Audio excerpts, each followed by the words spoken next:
Bonjour Henri. Alors, Marc Fary, légende du golf, la main d'or du golf.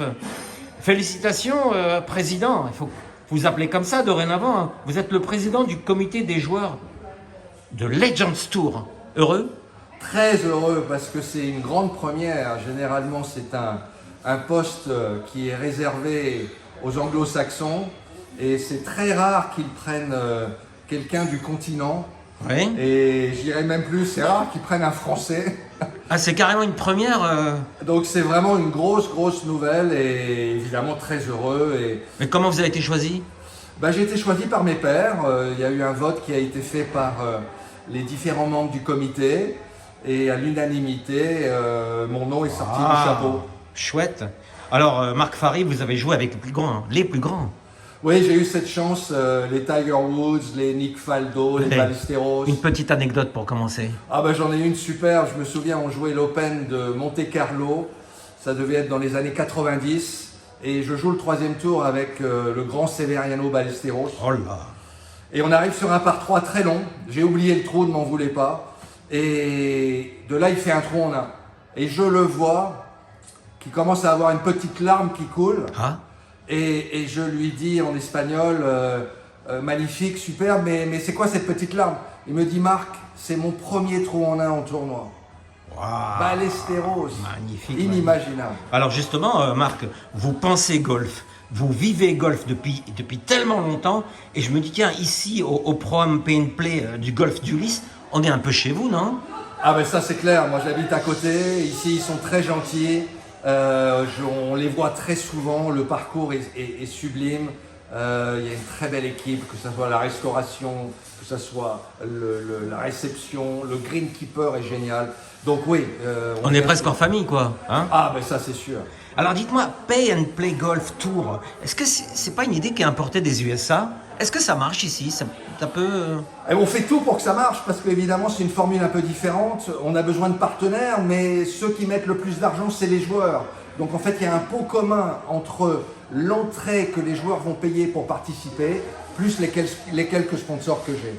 Donc c'est une formule qui n'est pas très européenne, et surtout pas très française. Elle est plutôt anglo-saxonne, c'est vrai, mais on commence à bouger un petit peu et ça marche. Ça marche un peu mieux. Alors, les tournois du Legends Tour, vous êtes missionné pour les organiser où? Que ici, ou ça peut un peu bouger?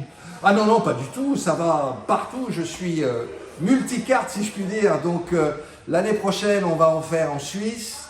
On va aussi en faire au Maroc. Chouette. Cette année, on va aller à Agadir, dans le très beau domaine du golfe de Tarazout, ainsi que celui du golfe du Soleil. Donc voilà, on bouge, on est partout. Alors apparemment, vous êtes aussi très actif à l'île Maurice, aux Seychelles, à Madagascar. Vous en profitez pour les vacances, non, c'est ça? Ou vous jouez vraiment? Non. J'essaye de faire un peu les deux, mais parce que c'est vraiment des destinations de rêve. Mais aussi bien l'île Maurice que les Seychelles et Madagascar maintenant ont besoin d'avoir une image un petit peu différente. Maurice est devenu une vraie destination golf avec 14 ou 15 parcours. Madagascar, qui est plus grand que la France, a aussi cette vocation. Donc on y travaille et c'est pour ça qu'on organise un tournoi chaque année du Legends Tour là-bas. D'accord, et puis je me dis, tiens, est-ce qu'il y a une interaction du grand public avec les professionnels du Legends Tour? Ça commence à bouger. En France, un petit peu moins peut-être parce que ça reste toujours très confidentiel. En revanche, dans le Royaume-Uni, à l'île Maurice par exemple, quand on joue le tournoi, il y a toujours beaucoup de monde qui viennent nous regarder, peut-être parce que les gens sont en vacances, un peu plus décontractés, mais on y travaille. Bon, et dites-moi, vous-même, à titre personnel, comment est-ce que vous contribuez à démocratiser la pratique du golf? Écoutez, justement, par ces petits tournois, à chaque fois, les portes sont ouvertes, donc tout le monde peut venir. C'est gratuit, évidemment. D'ailleurs, Henri, vous pouvez venir juste après. Venez nous suivre, vous allez voir. Okay. C'est très amusant. Mais alors, dites-moi, vous avez des petits conseils quand même aux jeunes qui se lancent dans la carrière pour devenir pro, les petites astuces, éviter des pièges? Alors des pièges, il y en aura toujours, et ça fait partie de la vie. En revanche, il faut vraiment être passionné. Le golf, c'est un sport de passion. Il ne faut pas croire que parce qu'on joue à peu près bien dans son club, qu'on va tout de suite gagner des grands tournois sur le circuit professionnel. Donc il faut d'abord aimer le jeu, travailler beaucoup et puis être patient. Alors, vous, Marc, pour vous voir jouer, on vient où et combien ça coûte?